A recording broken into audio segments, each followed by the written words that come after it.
Right now, we'll see if Scary D and his team can win game number 2. And it's Luminosity again in the first pick. Based on what we've seen so far, though, from Scary D in Season 5, I don't even want to call him the one-trick calling pony either. I think that you hand him any warrior, and he'll probably non-stop brawl in that solo lane. It's just what he loves to do, and I love seeing this from him as well. It's about damn time, Scary. I'm honestly just so happy to see him finally making that impact that we've always known him to be capable of, but just never really brought. Me too. I mean, like I said, I was easily the most critical person about Scary D for the past year. And the sad part is, you know, people are behind the scenes. I really like the kid. I think Scary D is one of the cooler guys in our pro scene. He's really a nice guy, and so it's very nice when you get to see those types of people really flourish here in the pro scene. So LG will turn things around. Hachi Man, the first selection from these guys. Giannis, Terra, Achilles, and Kamazats will be banned out. But Trifecta will give Mask Nemesis. And then one more pick for the red, white, and blue. Athena.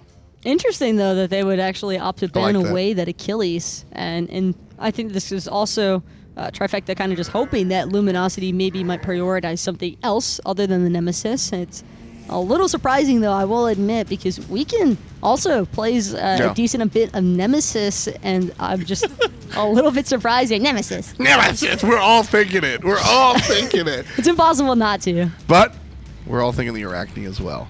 Finally, a team doesn't ban out the Ela Spooter. And LG, you know what's really fun? If you go to Smite Guru and you check out Weekend's profile, it's just Arachne. It's just Arachne. It's all Arachne. That's all it is. So Weekend's going to get his character of choice. We'll see if the 8 legs are good enough to take on the 2 heads of Trifecta's mid lane. You and I were talking at length off camera about Metyankey. I'm not a fan of him in the mid lane. Love him as a hunter. However, there are 2 characters that I like him on in the mid lane. Isis and Agni. They're both kind of utility characters, and Agni here I think is a good look. Mages that don't require a single-handed carry engagements, I think, are much better for Metyankey. He still has a lot of those feelings of just being more of that hunter player. I almost want to see Trifecta just throw Zapman onto a soul off cooldown so that when Metyankey plays a hunter in mid, because we know he's awesome at those. He does such a great job on Ullr and Hui even, but there's still a lot, I think, for Met to kind of learn and take away from. And he did have Season 4 to kind of try transitioning and adapting, but things are a little bit all over the place then. It was the hard times, I think, for ALG. And now that he's with Trifecta, maybe he could start opening up a little bit more. But the hesitation factor, I do feel as though there's a lot of hesitation going through Met's mind when he's playing those single carry mages like the Thoth, for example. And I think that as long as he sticks to more of the utility-based ones, he'll be okay. Exactly. We've seen a number of teams kind of identify where their carries are this season, and I think the meta tells you that your mid laner kind of has to be that hard mid-game carry, but I don't think you really got to follow the meta so hard. In fact, Trifecta is going to bring out the Ymir solo, I think. We'll find out. On the cast is John Finch and Ryan Bailey. Thank you, Tom, for very calmly giving us the cast. We Finch appreciate and Ryan it. here. Yeah, you're heard and apprecited, Tom. But we got a lot of cool picks. Arachne coming up. Very likely. Calm it down, I came in too hard. We just went 0 to 60 real quick. Came in too hard there, but Arachne been selected there for LG. And then the Ymir last selected in too, so a couple ones I'm interested to see. Look, I mean, Arachne's been banned against Weekend for like 2 or 3 sets in a row, and he gets the opportunity to picks it, and he locks it in right away. I don't know that it was the best possible option right there, but honestly, it's not a bad transformation target for the Morrigan. I mean, it checks the box of a quick ultimate that gets you out of danger very well, that Keys can use to try and stay safe, as well as if in a 1v1 situation, if Keys can find the stun, find the 2, then just transform to Arachne, who boxes better than just about anybody. Honestly, I don't hate it. Well, you've seen the drafts, chat, so now I got to ask you, who do you think's going to win this game? Please, in the Mixer chat, vote for that one. But at first, I don't know, I wasn't 100% sold in this LG draft, but when you get to pick in the RDO there in that last selection along with the Morrigan, I mean, your draft's automatically looking a whole lot better. So let's go ahead and get into the game, see exactly where all these picks are going, and see how they end up shaking out. And it is going to be Ymir solo for Scary D. So not worried about the cripple field by Kiki. That's not going to be a problem for him. And the wall, I think, is going to be really... Oh, excuse me. Oh, got a little burp there. Do we need to slow it down like the desk again for you? Yeah. I'm aggro. Yeah. Are you okay? Yes, John. Thank you for asking. Yeah. I really feel like this Ymir selection is going to work out wonderfully for Scary D. You see, he's just a gentleman, not using the gentleman skin, but I took a wager and I was incorrect. I was really hoping. I mean, he's got plenty of options on the Ymir. I forgive him anyways. I will move on. Forgiven. Forgotten, even. As Kiki just What backs. if we did the whole shoutcast this way? Chat would love that. Would they? What if we talked at this volume and then something incredible happened and you just screamed your lungs out and everyone had turned up their volume? Everyone was saying to themselves, I can barely hear them. I wish they would speak louder. I'm going to max out my volume. And then you scream in their ear. You break their eardrums and you kill them. Don't kill the chat. I would never. Gradually. In fact, chat, Gradually I now. saw that you voted for LG despite Game 1. For once, I see you all sticking to your guns. 57% believing that LG, with this Arachne on Weekend, or Weekend on Arachne, can turn it around. Maybe Weekend does have a spider on him right now. I'm not willing to rule that out. Are you? In fact, I kind of wish that he did. I wish I had a spider on me. Wish What? we all Why did would a you? little bit. Why would? Do you really dislike Kurt that much that No, you want him to have a I spider? love spiders. You what? You It's do? a normal size spider, aggro. Calm down. It's not the giant one from Harry Potter. It's okay. All right, but seriously, you're like cool with spiders crawling all over you? No, I'd hate that. Yeah, I was would gonna hate say that. that's a horrible bit you're going for. I mean, you know, most of my bits are. I don't let that That's stop fair. me, Ryan. I have to. What if that's keep your bit? right on What if going. that's your bit that your bits are bad? Well, it's certainly that I can't tell. Kiki is hanging out, has Mask in his jungle. Hopefully he's okay with that because that's happening. That is what is happening.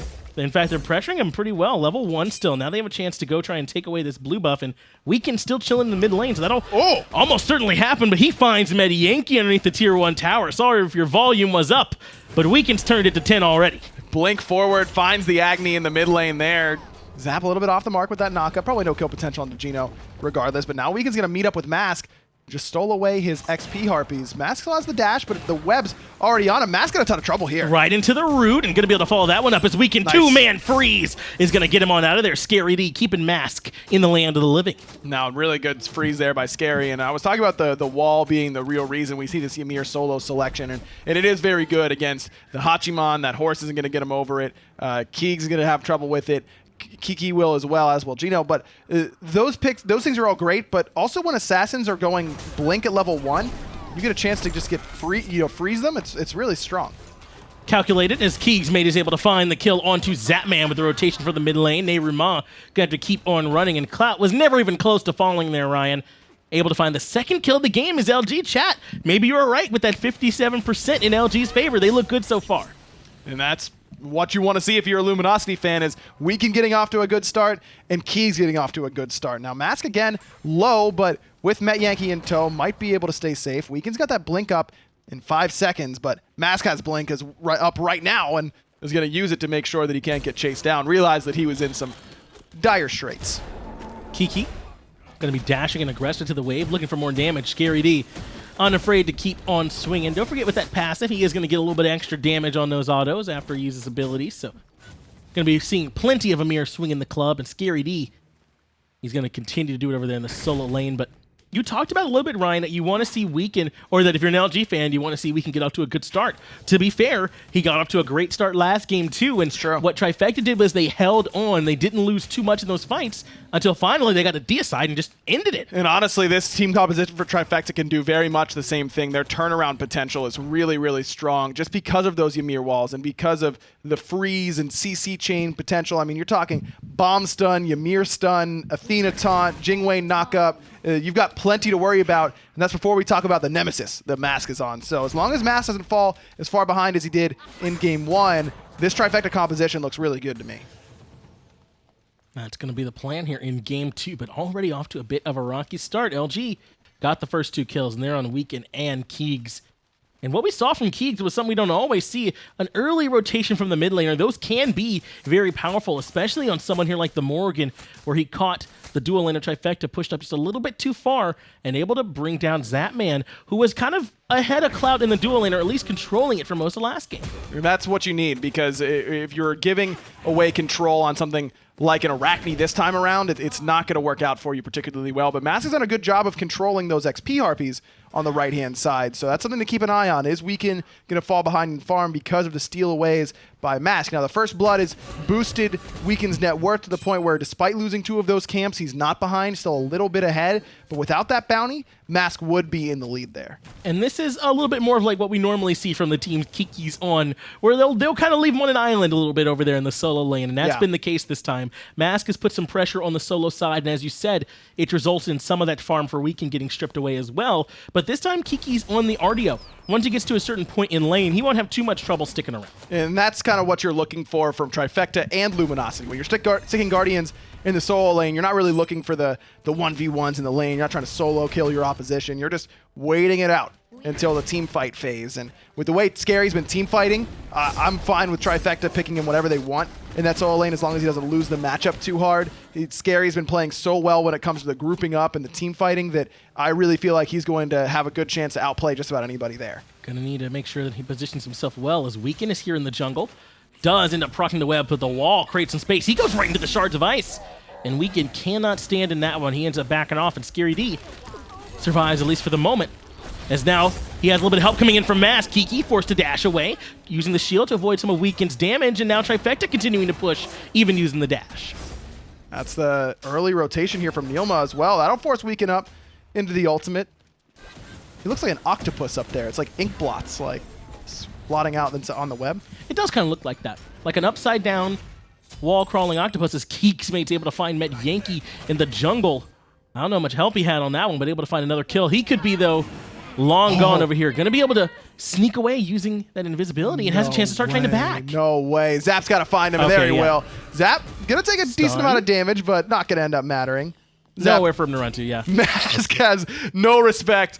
Zap's trying to get that kill. He's like, yo, let me get this. I've got my Devo glove stacks to worry about. And Mask comes up and whacks Keegs down. Honestly, I really thought that Keegs was going to be able to sneak away from Zapman. I feel like without that audio cue, if Keegs just stood there against that wall and didn't make any audio cue, I really think Zapman might have just ran past him. I think he might have been able to make it, but it was just bad timing. Right as he came that way, a minion wave had sort of come down in solo lane, so he couldn't move any further into the lane without giving away the vision and even potentially aggroing them. So he was kind of stuck a little bit, and Zap was able to spot him out. So not anywhere for him to go. And as you said, good guy Mask comes in and finishes that one up for him. Just you know, secures it, as you do. Is that what that was? I mean, that's what I saw. That's how I choose to say it. I see. All I have to say is secure, and chat will say what it was for me. They'll say it. Well, why wouldn't you just be saying what it was yourself? It was a secure. And that's what chat's going to say. I'd like a mixer poll to see if that was a kill secure or a kill steal, because I feel like I don't think chat's going to agree with you. No, I mean, they might say something different, but I think we'll end up agreeing. How does that make sense? Continues into the dual lane. Metyankey actually gets a two-man stun. That's good. Clout, half health, has to retreat. Airstrike comes out from Zapman, though, under a little bit too much pressure. They got 4 members here now as Mask rotates over, but no one from LG is going to stick around for that, and they're going to go ahead and make their way on out of there, is the LG squad. Well, both Mask and Weekend on that left-hand side, though, and both having their ultimates, but obviously Mask's ult is going to be more impactful in the actual fighting phase. Now, Weekend can use his as a getaway tool where Mask has to really rely on those double dashes, but both have the ability to basically one-shot a carry all by themselves right now, so no surprise that both teams are a little bit hesitant once the Assassins turn up. Now, I did want to talk a little bit here about it, Ryan, because I've heard that you've occasionally played in mid. We are seeing some differences between these mid lane starts already. Looks like Keegs prioritizing that movement, and then the Warlock staff getting started from Metyankey. I really like this from Keegs, and the reason is that Morrigan doesn't care about her early game power because she isn't utilizing her early game power. Morrigan is transforming into other gods to get their early game power for her. So that's why I honestly like that Mask is going what could be a Heartseeker early on, could also be a stone-cutting sword, but something that's going to lessen the damage of Keegs transforming into him and just using a big burst right away like he would get from a Crusher or a Jotun's Wrath that Mask has been going for quite a bit. But Keegs is just playing to be survivable, use that ultimate as much as possible with the restored artifact going to be turning into a Chronos pendant, and utilize other people's early builds, and then he'll build power later on whenever the Morrigan herself needs to be doing that damage. Metyankey, on the other hand, he's him. all day. He's got 2 heads. He's on fire. Oh, so Agni doesn't transform into other. That's not a thing. No, that you gotta. Okay. Except if you don't deserve Agni at his insert picture here, then you don't. Oh, I messed that up. Yeah, you messed it up, Ryan. Oh, no. If you don't. No one say anything about it. Kill secure. Kill secure. Thank you, Mixer Chat. All right, chat. Everyone gets something wrong every once in a while. It's fine. 36% of you, keep up the good work. 64%, reevaluate your life choices. No, you're on Team Finch, and I can't think of a better squad to be on. Yikes. Mixer Chat as Kiki takes a whole bunch of damage from Scary D in the solo lane. Hope you like Fallout Boys, 64% of the chat. We know that you do. Of course they do. What a weird question. As if there was any doubt. Right. Should be asking them which part of Fallout would he like the best. That's the real. There you go. Wow, that's the real. It's not a bit, by the way. I love them. The head scratcher for you. It's true. Finch is vehemently defended that Fallout Boy is the best man that's ever existed. Yeah. Like for real though. Yeah. Looking for this red buff invade, perhaps, is Trifecta. Taunt comes out to control Geno, forces the Cataclysm. In response, they do secure their own buff, but now Weaken has committed, still has the ultimate available, going to squid his way out of there. Actually turns back around and thinks better of that one. Sprint does come out from Trifecta in response, so they can spread out, and Weaken able to escape. Yeah, Weaken thought about it once he saw how big Clout's ult was. He was able to hit 4 people with that mounted archery, but still not enough. Geno in a ton of trouble here. Knock up as well. Zapman knocks him down with the airstrike, and Weaken, no beads, no ult.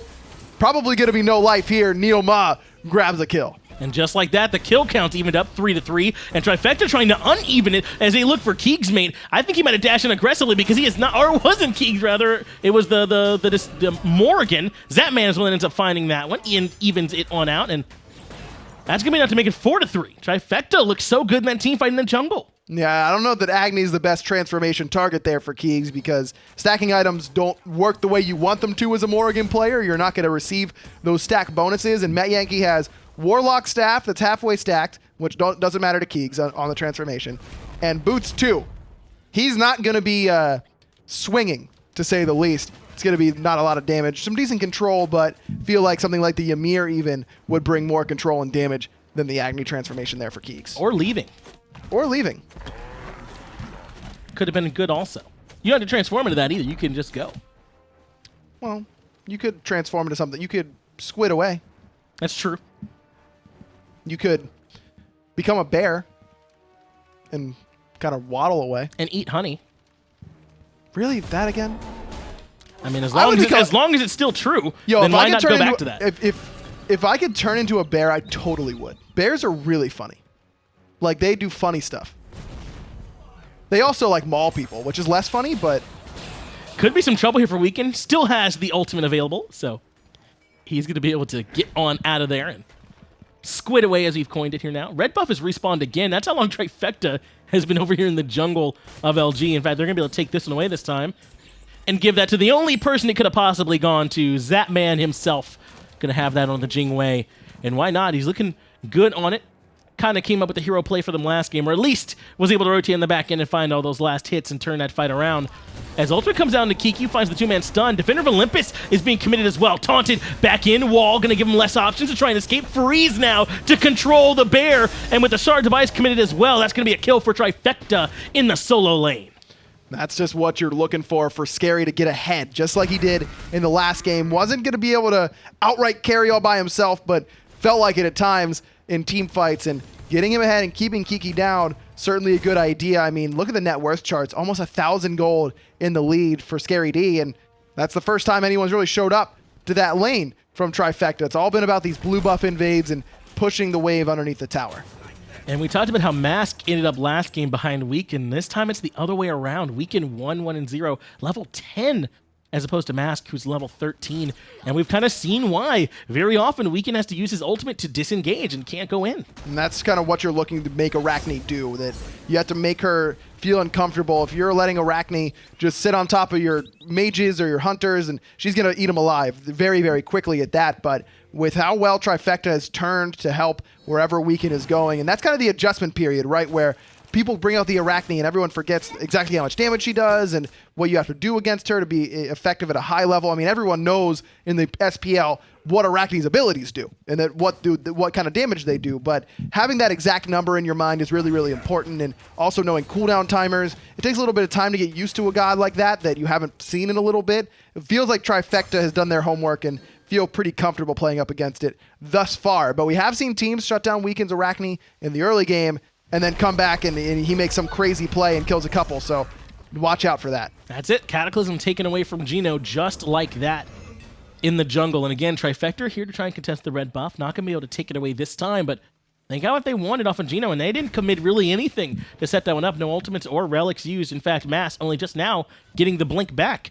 And I'm sure we'll be seeing him make good use of that here shortly. I'd love to see Trifecta pull Gold Fury right now because they know that Cataclysm just got used. Weekend is going to show up on the right-hand side, and Clout is down a full Ichabod right now to Zapman. He hasn't been able to back and buy that up. This is a time to play aggressive. Geno does get taunted in and dashing in aggressively as Zapman has Mask. Finally coming in with the blink. Sprint comes out trying to get them away, so the slows aren't going to end up piling up on them.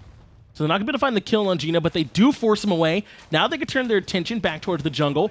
Metyankey with the rotation over. They certainly could make a Gold Fury attempt to happen, and it looks like that is going to be the plan. keegsmate, kind of the only one here. Clout's over in the dual lane as well, and now he rotates. Keegs here with his ultimate, going to go into stealth mode, lurking forward, but Trifecta get it before the Dark Omen comes through, and that's the exact type of power play I was looking for from Trifecta, recognizing that not only are you ahead in item build, but you've also poked out your opposition, and you have the inherent advantage on top of the fact that you're just farther ahead in your items and have your ultimates available where the enemy team does not. Nice play. Ryan, this game started 0-3 in Luminosity's favor. I mean, they got the first 3 kills of the game. They looked good after that, and it has just been straight down ever since. Really, the gold charts show me it's never really went up. Trifecta kept it even though they dropped a couple kills. They won that fight in the jungle, and they've kind of had the pressure ever since. Well, it all comes down to this little phrase that I coined not too long ago, which is getting the stuff after the stuff. You know, once you get kills... An aggro original. Exactly. TM. Once you're able to get kills, you got to be able to invade buffs, you bring down towers, and Luminosity's kills were so early on that it's very difficult to do that. So Trifecta just say, it's not a big deal, we'll wait it out. And every time Trifecta, even like that Gold Fury, they don't get a kill in that situation. They're just forcing back Luminosity and then getting an objective on top of it anyways. Taunt comes out from NeiruMah. Looking for Geno, but not going to be able to overcommit. Weekends here this time. Takes an Agni Bomb, and we can see just how well those are chunking, and they're forced to retreat. Now they turn their attention towards the tier 1 in mid lane. The LG are here to try and defend. Rotating over this time is going to be the Hunters. Zapman's already here. Clout is in the jungle. Look for those back Harpies, but the two-man taunt comes out, and this time Scary D's here to follow it up with the freeze. Geno not even going to be able to get the Cataclysm off as he falls to Scary D. Keegs transforms into the Nemesis, and blinking into the backline goes Kiki. Weekend right behind him, looking for Metyankey, but he still has both relics available, and now he's going to bomb on Kiki. Now the whole team from Trifecta with a clean disengage can look for the re-engage. They're not going to find it. Instead, perfect decision making. They're going to come for the Pyromancer. A lot committed from LG in the mid lane. Let's just come over with our health bar advantage and take the Pyro.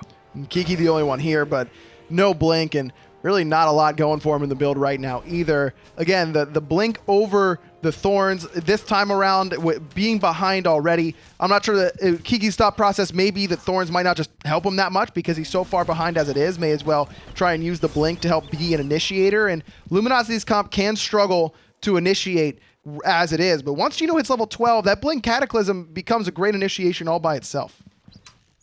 And Ryan, you pointed this out earlier too, but I want to talk a little bit more about Mask's build. Still not putting a ton of power into it. Actually goes with the Wing Blade as the third item. Really worried about the slows coming out from Weekend, it feels like. That's why we see the Wing Blade. I would have preferred to see some sort of direct penetration now. I mean, Stoke Cutting acts like penetration by stealing protections from whoever you're auto-attacking, but by this time, I think a Brawler's Beatstick, a Jotun's Wrath, a Crusher would fit into the build very well. Looks like he might just be going Heartseeker to try and one-shot keegsmate or Clout or Weekend and not really worry about hitting the tanks, but the composition so far for Trifecta has been very tank-killing focused. It's been taunting Geno, nem-ulting Geno, and killing Geno. And there's probably an argument that Mask doesn't need to build a whole lot of pen in order to make that happen. If there's enough of his teammates around, just the ultimate alone, Prot Shred will be enough, so that he can focus on just killing the squishies as efficiently as possible. Yeah, not to mention it is going to make Weekend's life that much harder. A lot of what the Arachne wants to do is get those webs on you, start slowing you down, and then he'll himself be faster, can catch up to you. But instead,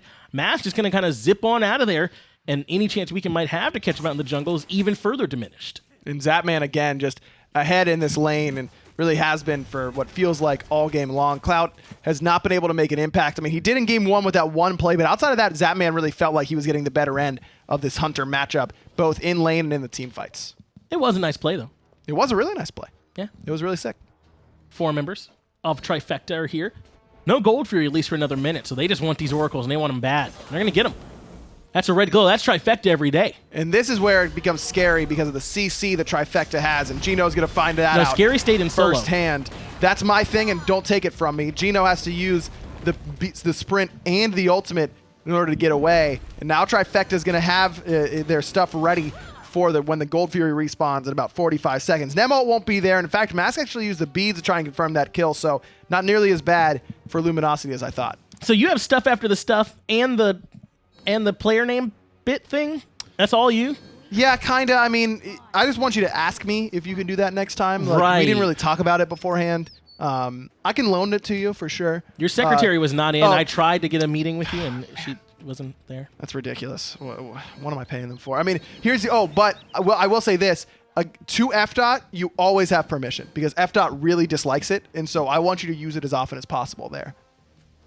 The Gambler as well. The Gambler doesn't like it much either. Okay, sure. If you don't know who the Gambler is, it's also known as a Savage Guy. Right. That should really... That clues you in. You wouldn't need any more clues. No, not at all. Obviously, we know who we're talking about, and the Gold Savage Fury. Guy. Yeah, the Savage Guy. Being pulled by Trifecta. They get off it. Kiki blinks in, has that cripple field down, but I don't think NeiruMah cares particularly much about that. It's Weekend who comes on the backside, avoids the Agni Bombs. That's 2 down without much impact. And now NeiruMah actually is very low. Wow. 2-man taunt comes back in, but Zapman has to retreat. LG just kept going, and Trifecta never really responded. Now Scary D is here, but also doesn't find much impact. Luminosity could just head back towards the Gold Fury here. I mean, Mask, no beads. Does have his ultimate up now, but so does Geno. So now that's exactly where Luminosity's heading. But Zap, remember, he's Jing Wei. He can get back very quickly. Taunt comes out. Kiki gets stunned out by the Agni Bomb. 3-man Cataclysm gets landed by Geno, but it's right into the Shards of Ice. That's going to pop on top of keegsmate, who's forced to get out of there. Remember, he's inside that Changeling ultimate. Weekend goes too far in the back. Weekend gets blown up. Now Kiki's here, looking to see if he can try and get a little bit of lockdown of his own, but no one's there to help Clout. Knockup is what saves him, but the wall's just too good. He ends up getting taken down by Scary D. 2 for 0. Zapman makes it 3 for 0. Trifecta again win another team fight. They don't even want the Gold Fury. They want Geno's life. He gets walled. He gets frozen. He gets locked down as Keegs tries to come in on the backside and gets blown up. Yeah, Keegs trying to go for the hero play there. I respect it, but Trifecta a little bit too wary of where he was on that Morrigan. Another clean team fight for Trifecta. And that's what I was just about to say before that, is that the CC potential for Trifecta is just phenomenal. I mean, I already went over how many different characters have stuns and taunts and all that kind of stuff. And if you use your purification beads in the first engagement, Trifecta just backs it up. They wait for their cooldowns to come back, and then they reinitiate, they re-engage, and then Luminosity is just out of tools to survive and lose 4 members because of it. Yeah, and these charts are telling you what you kind of have been feeling as you're watching this game, which is that Trifecta's been in control for all of it, really, aside from that early game push by LG, which didn't seem to affect the numbers really that much. Now Trifecta, on top of taking the Gold Fury, can come look at the Fire Giant, and there's no one from Luminosity can come in not to contest this control that Trifecta have. Fire Giant goes their way. 10,000 now is the gold lead. 13,000 is the XP lead. Trifecta, not just 10-3 in the kills, they're up in all relevant categories. And now with Fire Giant under their waist as well, there's plenty of gold left standing on the map for them to take. It's not like they're just, they've already taken all the towers. They can just go get some Phoenixes. No, there's 5,000 gold waiting for them in these towers on the map. So if they weren't full build yet, they certainly will be after they knock down all of these tier 2s. And it looks like LG are going to at least show some presence around the tier 2 tower. Kiki wraps on the backside. Geno going in, and he's looking for the Cataclysm instead of set up for the knockup. The target they're trying to lock down is Metyankey. Not going to be able to get out. Instead, he's just going to turn and burn Weekend, who gets deleted. Kiki falls as well to the pressure from Mask. They are at least going to find Metyankey in the backside, but now where's Keegs going to go? He's got NeiruMah and Zapman staring him down. He escapes, and they turn their eyes instead towards Clout in the mid lane, who falls. Geno is going to be able to make it to the CC immune part of the rollout, but the tier 2 tower, there's no one there. Great play by Metyankey. I say it all the time. You're going to die as a mid-mage. It's part of the game. just got to make sure you get your damage off. Met did just that. Geno. Scary's going to get his damage off with that Shards of Ice. And keegsmate just kind of suicides. That might do it here, Finch. I think it's over. The mid Phoenix has fallen. Trifecta still has all their relevant damage around, and I think you might be right. They're going to go into the Titan room. Game 1, for as competitive as that one looked, Game 2 looked to be in control of Trifecta the entire time. Mask may have fallen here, but they don't need him. Titan is in the target of Trifecta, and they're going to take it. Weekend respawns, but it's not going to matter. Trifecta do find the 2-0 over Luminosity. Got to respect Mask's dedication to the PM taunt, there. yeah. Yeah, I mean, he picked his only death to the Titan. That's right. That's sort of like standing on terms. standing on the edge of the Titanic as the ship sinks, right? He's taunting no matter what happens, and he falls, right? But Mask still won. He didn't I guess that's sink true. in the He didn't sink. Titanic. His character died, though. Yeah. You know, he died.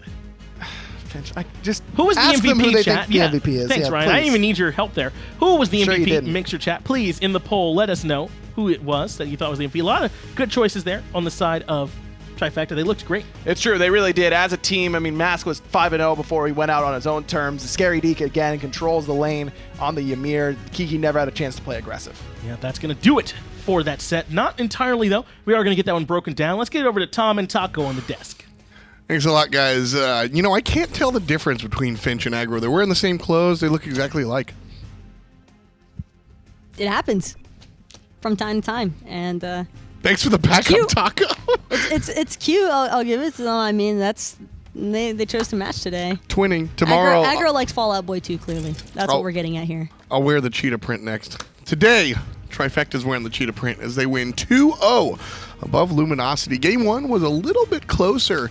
Game number 2, well, still just a continuation. Again, Scary D going off. Ymir solo, I don't know if you consider that a strange pick, but it's one of my personal favorites. I love it, especially against this comp. To me, it felt a little bit more like Luminosity running that risk versus reward composition. The Arachne clearly was not able to pan off, get that snowball potential that Weekend has been able to accomplish in previous matches with this Arachne pick. So ultimately, he's going to end up getting pretty much shut out of the jungle, and I think a large part of that was due to Scary D on the Ymir with the walls causing a massive isolation factor to happen time and time again. Right as the team fight started to look promising for Luminosity, immediately Scary D coming through with the Ymir wall, blocking anybody who wants to be there out and keeping anybody who doesn't want to stick around in. And that, to me, says a lot about a player's map awareness and just kind of understanding the situation and how it's going to break down if he traps someone X period of time. Sure.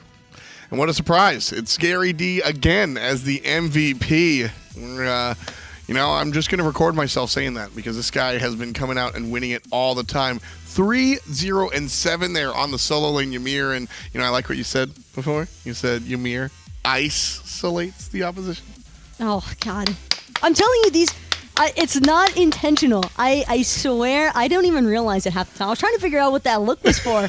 Actually, 99% of the time, because he was just like, and I didn't understand. I was like, what is this about? Like, what are you trying to get at here? But getting back on track for this set between Luminosity and Trifecta, I think this was a little bit more along the lines of what we expected from a team as experienced as Trifecta. Luminosity kind of still shaking out those rookie feathers, and that's understandable. It happens, and if anything, you can always take this experience and look forward to adjust it for future sets. We've seen a ton of promise, I think, from Luminosity, but it's clear Trifecta is now here, and they are ready to make sure that they can compete with the top end of NA. Absolutely.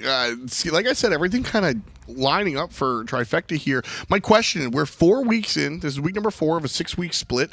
Is this the Trifecta you expect to see the rest of the year? Is Trifecta a top team in North America? I think they're going to get better, but I think a lot of that also depends on whether or not Scary D can continue to act as the catalyst for this team. I think a lot of other top contending teams in NA at least are starting to recognize Scary D as a massive threat. If you haven't already put his number down in your books, you probably should go ahead and get on that for you other NA SPL teams out there, because Scary D has definitely made an appearance in Season 5. He's awake for once. Ronnie wants to participate. Yeah, absolutely fantastic stuff. Coming up next is Space Station versus Splice. How you feeling about that matchup? I love it, but I really want to see what happens with Splice, more importantly, over Space Station. I think you know what to expect out of Space Station, but Splice seems a little bit more like the wild card factor. They've been able to take top games off of the top teams. We'll be back with the top matchup here on the SPL.